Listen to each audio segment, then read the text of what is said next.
Setelah menikmati perjalanan dan pendakian Kawah Ijen Banyuwangi, saya pun kembali melanjutkan perjalanan menuju destinasi selanjutnya yang tak kalah keren, yaitu Gunung Bromo. Perjalanan kali ini terasa punya ritme yang berbeda. Badan masih lelah, tapi hati justru sedang penuh. Penuh dengan cerita yang baru saja ditutup di Ijen dan penuh dengan antisipasi untuk perjalanan berikutnya. Bromo merupakan babak baru yang belum saya kenal, tapi sudah membuat saya ingin melangkah lebih jauh. Seperti diingatkan bahwa inilah esensi dari sebuah perjalanan, mencari, menemukan, lalu menceritakan kembali dengan hati yang jujur. Gunung Bromo, kami datang.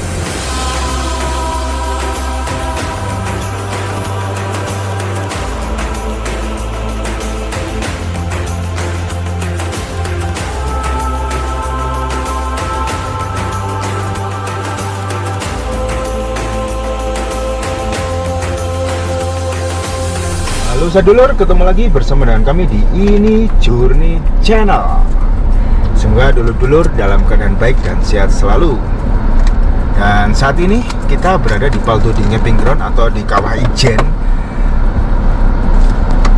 TWA atau Taman Wisata Alam Kawah Ijen. Kita akan melakukan perjalanan atau melanjutkan perjalanan lagi, geser dari Kawah Ijen. Kita akan menuju ke kemungkinan antara Lawang atau ke Malang.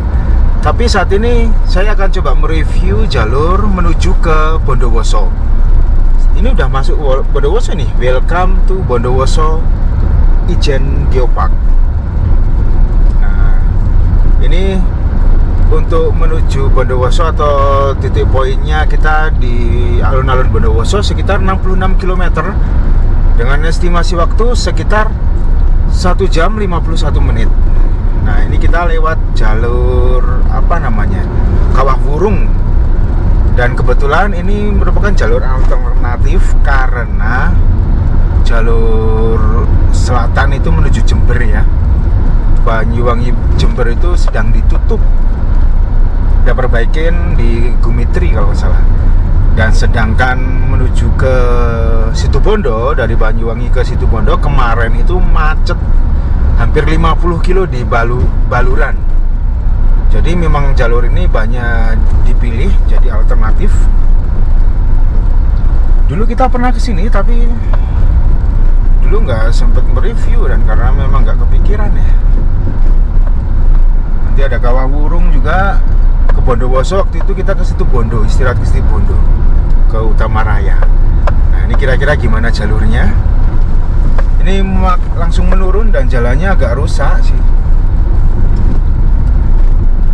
Sempit, setahu saya dulu jalurnya itu memang kecil, sempit, berliku-liku, tapi view-nya bagus. Nah sebelah kiri itu harusnya Raung kelihatan, Raung sama Gunung Suket. Itu Kawah Wurung sebelah kiri. Nanti sampai ke Sempol lah, kebayang kemarin. Jadi kemarin kita kalau naik Gunung Ijen atau Kawah Ijen itu harus menyertakan surat sehat, cek kesehatan. Sebenarnya kita tahu sih tapi lupa kan nggak salah. Terus harusnya kita ke Sempol. Sempol ini ya sekitar 30 menit arah ke sini. Nanti kita lewat. Cuman kebayang waktu itu jalannya ya seperti ini. Untungnya pas malamnya itu kemarin kita nanya di salah satu warung, katanya petugas puskesmasnya nanti standby di setiap hari Sabtu Minggu. Kemarin katanya sih Jumat juga, dari jam 2 sampai jam 9 malam loh. Jadi nggak perlu repot-repot ke Sempol. Yang lupa untuk cek kesehatan ini jalannya berlubang. Ya seperti ini. Ini jalannya garis markanya tegas di tengah dan kanan kirinya sebenarnya pas sih, itu satu mobil tapi rusak. Jadi biasanya relatif agak ke tengah gini nyetirnya. Apa ini? Ini ada kebun Blawan, Ijen Bondowoso, kebun Blawan lur. Nggak tahu ini dibuka tutup gitu. Ada penjaganya.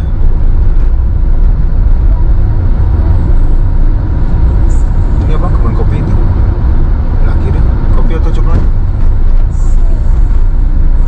Kopi ya. Mantap. Rusak jalannya lur. Kebun kopi punya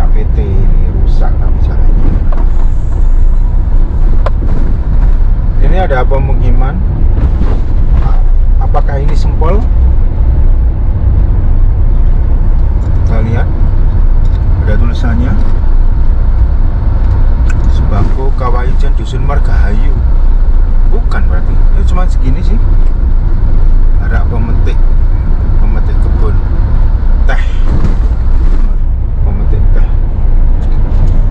Wah, jauh Sempol. Tuh. Ke Sempol jauh, ke Banyuwangi juga jauh kalau dari Ijen. Jadi harus cek kesehatan, Lur. Terutama kalau kalian lupa pas weekday, wah nggak ada. Kalau pas weekend itu biasa ada di situ, di area kawasan TWA situ dekat kayak kita kemarin.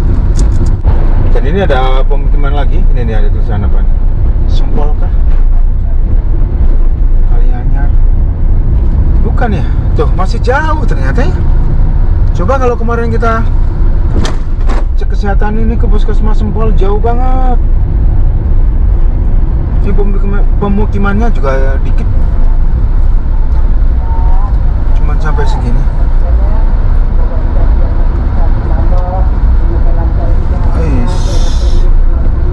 Menyelip pada batas. Oke, Lur. Kita coba selip ini. Wow. Soalnya itu lama. Bukan Sempol ternyata. Setelah tadi pemukiman itu jalannya bagus loh, mulus. Tapi ya sekali-kali tiba-tiba ada lubang itu loh. Mulus ini dan lebar. Tapi ya hati-hatinya itu tahu-tahu harus lihat dari jauh. Tahu-tahu ada lubang rusak itu loh.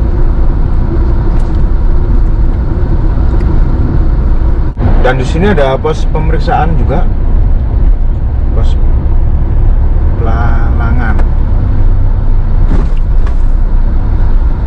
Tuh kan, bener kan? Kayak ada tebing itu. Masih inget kayak di apa? Geopark gitu loh. Nah, sama. Welcome to Belawan.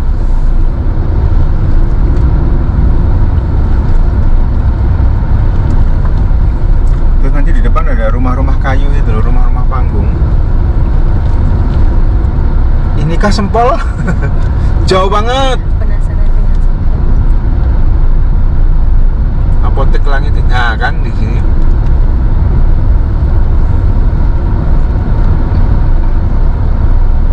Oh, nah ini Sempol kayaknya.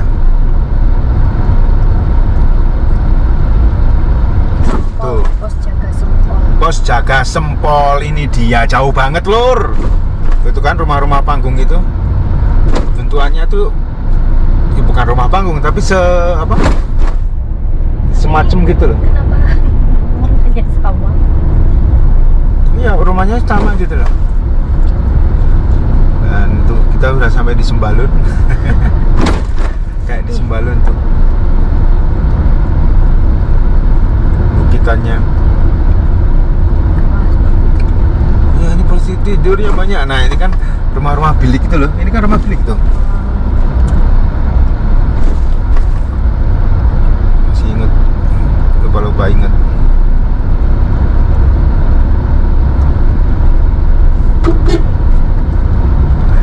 Alah. Ini puskesmas ini Sempol ini. Aduh jauh banget, Lur. Mending kalau mau ke sana harus ke Ijen, mending bikin sendiri. Maksudnya dari rumah udah bawa, daripada jauh ke sini ke Sempol. Nggak tahu berapa kilo ini, berapa, setengah jaman sih lebih.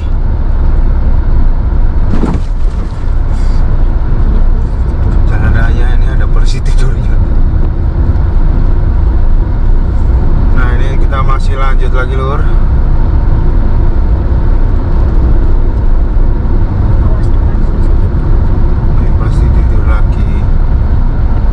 Udah siang loh ini, nggak bangun-bangun polisi tidurnya. Kebun Kali Satjam. Iya.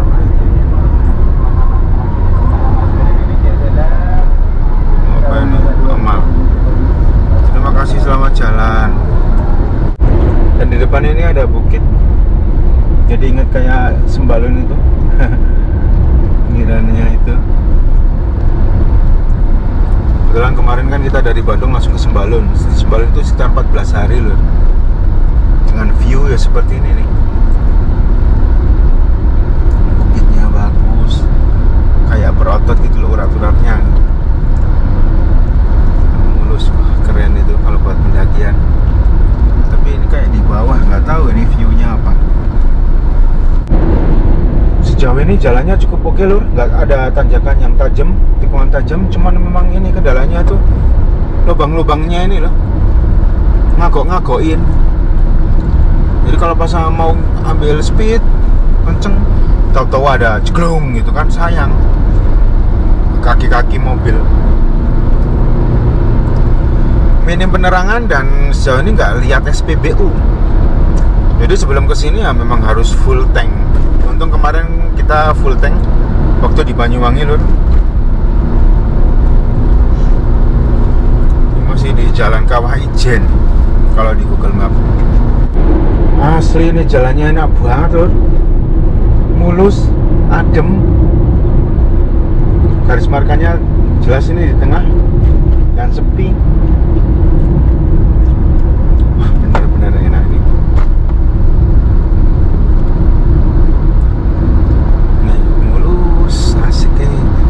Udah relatif sedikit ini lubang-lubangnya.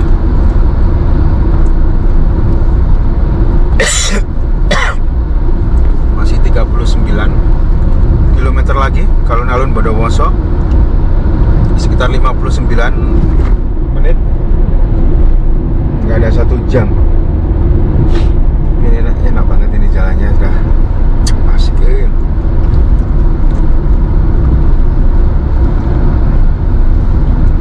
Masih aman, yang tidur juga nggak ganggu. Jalur terbuka ini. Tadi kita membelah hutan, enak jalannya. Terus ini terbuka, sebelah kanan itu ada hutan pinus atau cemara. Ini makin ramai yang dari arah berlawanan.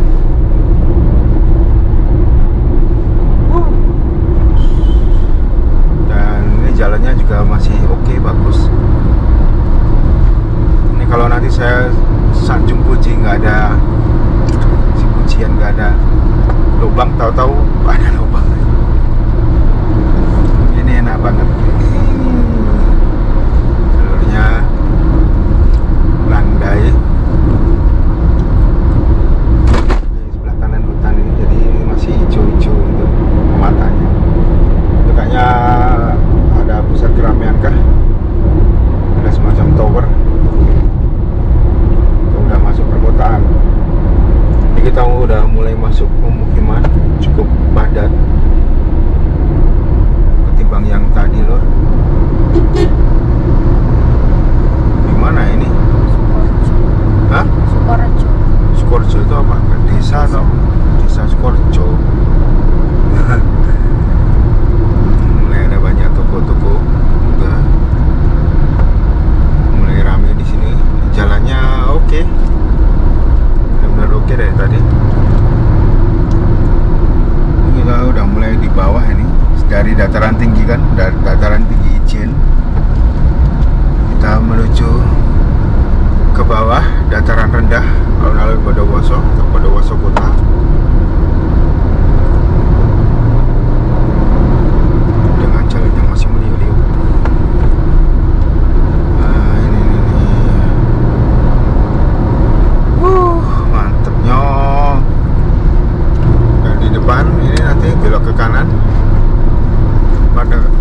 Jalan raya.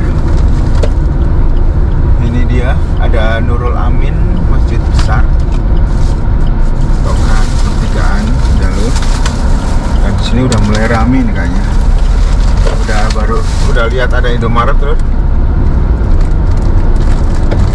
Tapi masih Jalan Kawah Ijen.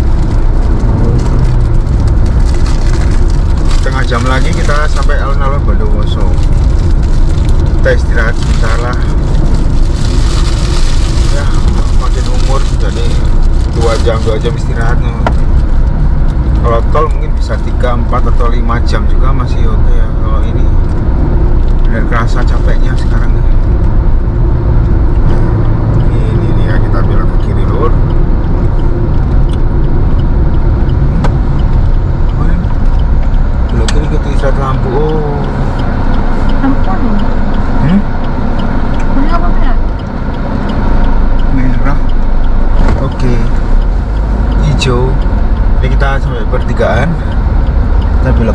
ke Jalan Raya Situ Bondo.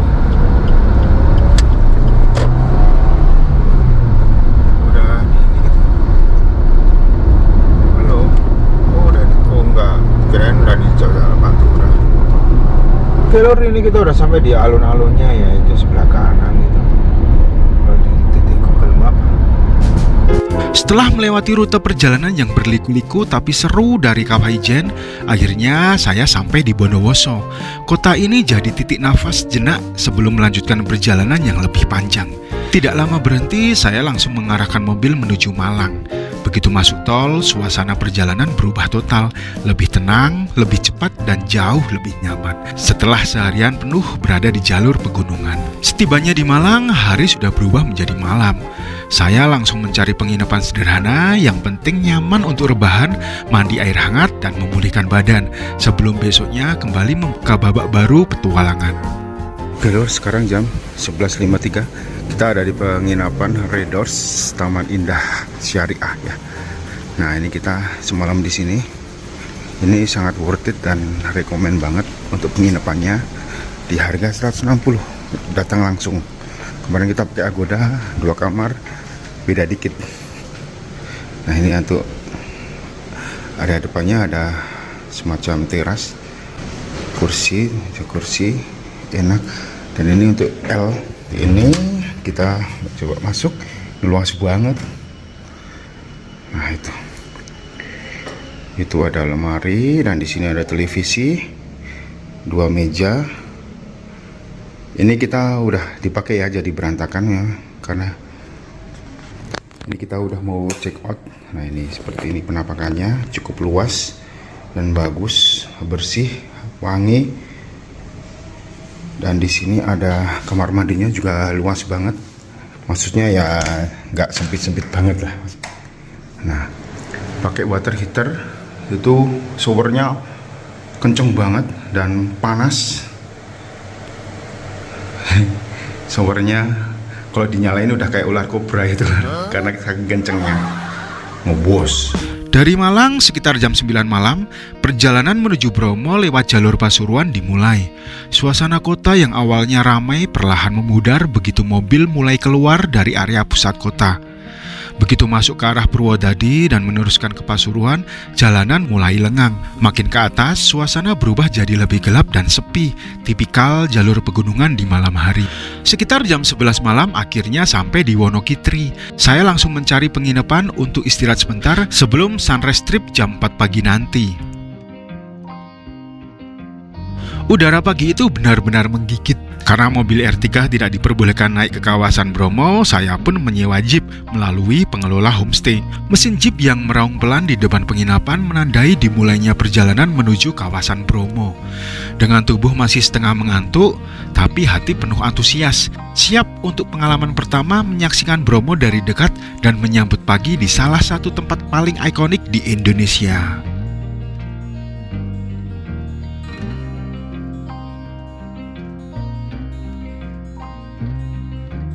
Destinasi pertama yang kami tuju adalah Bukit King Kong, salah satu spot terbaik untuk menikmati sunrise di kawasan Bromo. Saat jeep mulai memasuki area menuju bukit, suasananya langsung berubah ramai.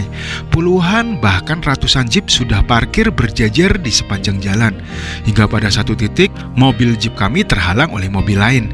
Akhirnya kami harus turun dan melanjutkan perjalanan dengan berjalan kaki.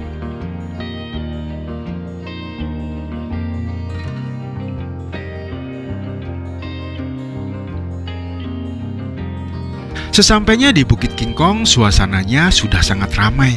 Ratusan wisatawan memenuhi area pandang, berdiri berdesakan sambil memegang kamera, tripod, dan semangat menyambut sang fajar.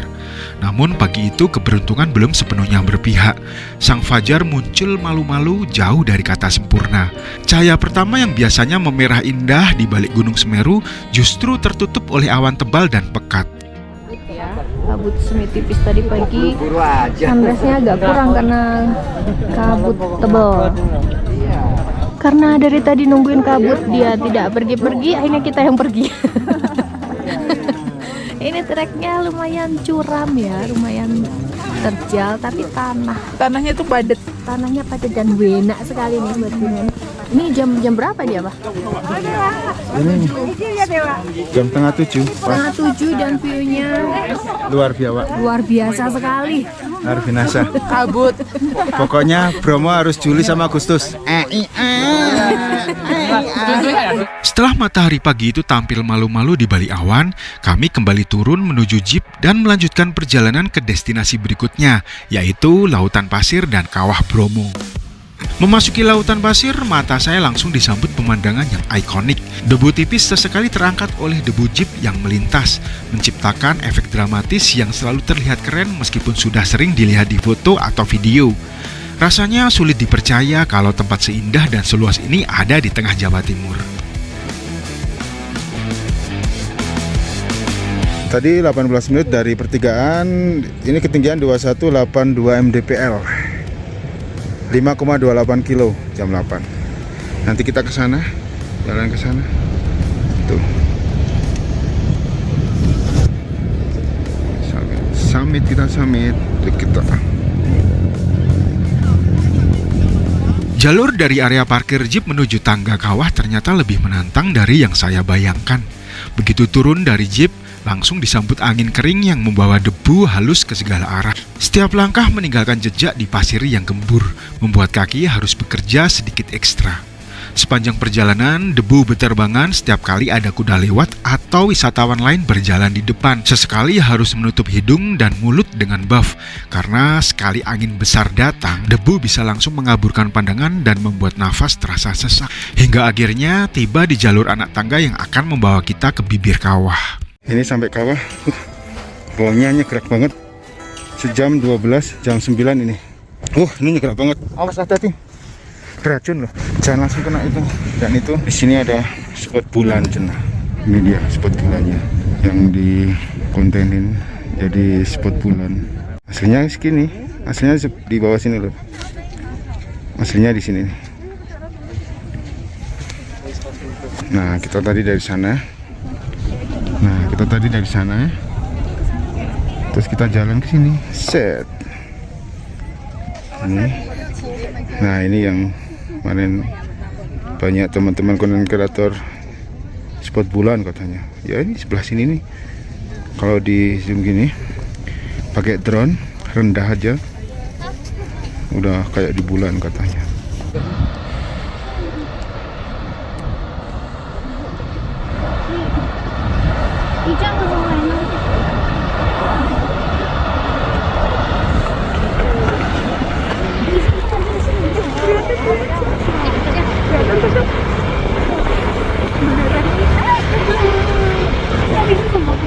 Setelah puas menikmati pemandangan di bibir kawah, kami mulai turun melalui jalur yang sedikit berbeda dari jalur naik. Jalurnya lebih sepi, berpasir tebal, dan jauh lebih menantang karena setiap pijakan kaki mudah selip. Tapi justru karena sepi, perjalanan turun terasa lebih asik. Begitu tiba di lautan pasir kembali, kami langsung menuju jeep untuk melanjutkan perjalanan ke destinasi berikutnya, yaitu Bukit Teletubbies.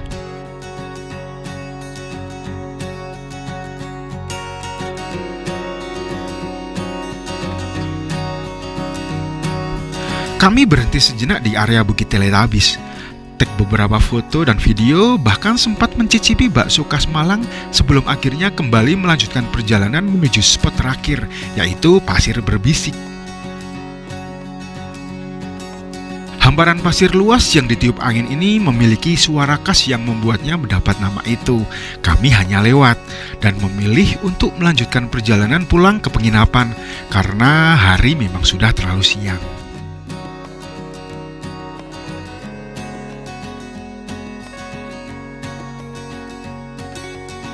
Ini dari garasi lantai 2 untuk terasnya, balkon seperti ini.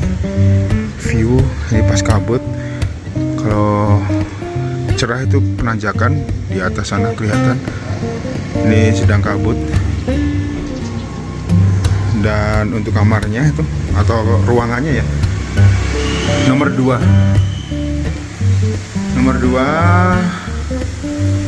Ini untuk ruang tamunya, ada televisi, ada sofa, ada sofanya juga, terus ada televisi, Di sana ada dapur lengkap dengan kompor.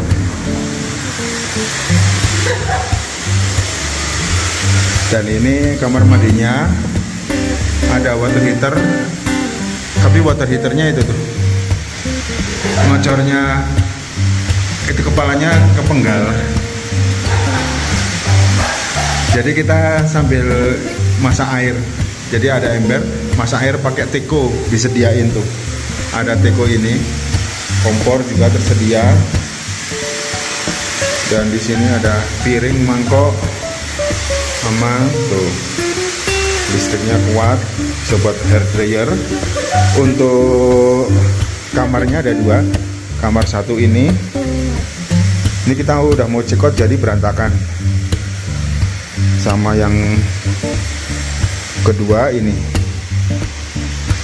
cukup lega, king bed, dan lumayan anget sih karena nggak terlalu banyak ventilasi.